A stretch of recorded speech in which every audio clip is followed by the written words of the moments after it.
53 പേർക്ക് ഒന്നിച്ച് തടവ് ശിക്ഷ വിധിച്ചിരിക്കുന്നുവെന്ന വാർത്തയാണ് കഴിഞ്ഞ ദിവസം UAE-യിൽ നിന്നും പുറത്തു വന്നിരിക്കുന്നത്. 43 പേർക്ക് ജീവപര്യന്തവും ശേഷിക്കുന്ന 10 പ്രതികൾ 10 മുതൽ 15 വർഷം വരെയും തടവ് ശിക്ഷ അനുഭവിക്കണമെന്നാണ് വിധി.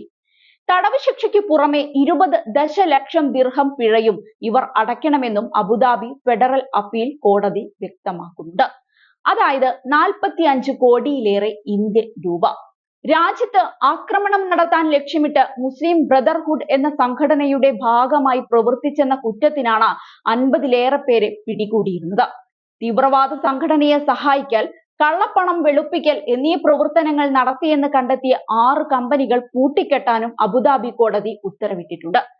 വിധിക്കെതിരെ UAE ഫെഡറൽ സുപ്രീം കോടതിയിൽ പ്രതികൾക്ക് അപ്പീൽ നൽകാൻ സാധിക്കുന്നതാണെന്നും ഔദ്യോഗിക വാർത്താ ഏജൻസി പുറത്തുവിടുന്നുണ്ട്.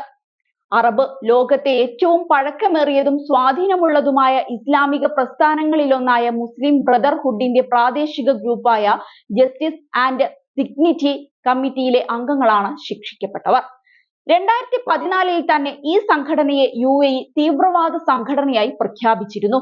പ്രതിഷേധങ്ങളും സുരക്ഷാ സേനയുമായുള്ള ഏറ്റുമുട്ടലുകളും ഉൾപ്പെടെ മറ്റ് അറബ് രാജ്യങ്ങളിൽ സംഭവിച്ചതിന് സമാനമായി രാജ്യത്തും അക്രമ സംഭവങ്ങൾ സൃഷ്ടിക്കാനും പ്രതികൾ ശ്രമിച്ചുവെന്നാണ് കോടതിയെ ഉദ്ധരിച്ചുകൊണ്ടുള്ള റിപ്പോർട്ടിൽ വ്യക്തമാക്കുന്നത്. സോഷ്യൽ മീഡിയയിൽ രാജ്യവിരുദ്ധ ലേഖനങ്ങളും ട്വീറ്റുകളും പ്രസിദ്ധീകരിക്കുകയും നിയമവിരുദ്ധമായ റിഫോം കോൾ ഓർഗനൈസേഷനുമായി സഹകരിച്ചതിനുമാണ് 5 പ്രതികൾക്ക് 15 വർഷത്തെ തടവ് ശിക്ഷ നൽകിയിരിക്കുന്നത്. ഭീകര സംഘടനകൾക്കുള്ള ധനസഹായം, കള്ളപ്പണം വെളുപ്പിക്കൽ തുടങ്ങിയ കുറ്റത്തിന് ശിക്ഷിക്കപ്പെട്ടത് 10 വർഷമാണ്.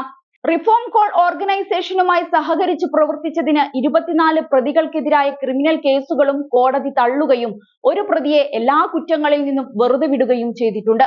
കേസിൽ ഹാജരാക്കിയ തെളിവുകൾ, പ്രതികളിൽ നിന്നുള്ള കുറ്റസമ്മത മൊഴികൾ, സാക്ഷിമൊഴികൾ, സാങ്കേതിക റിപ്പോർട്ടുകൾ എന്നിവ ഉൾപ്പെടെ പരിഗണിച്ചാണ് പ്രതികൾക്ക് ശിക്ഷ വിധിച്ചതെന്നും കോടതി വ്യക്തമാക്കിയിട്ടുണ്ട്.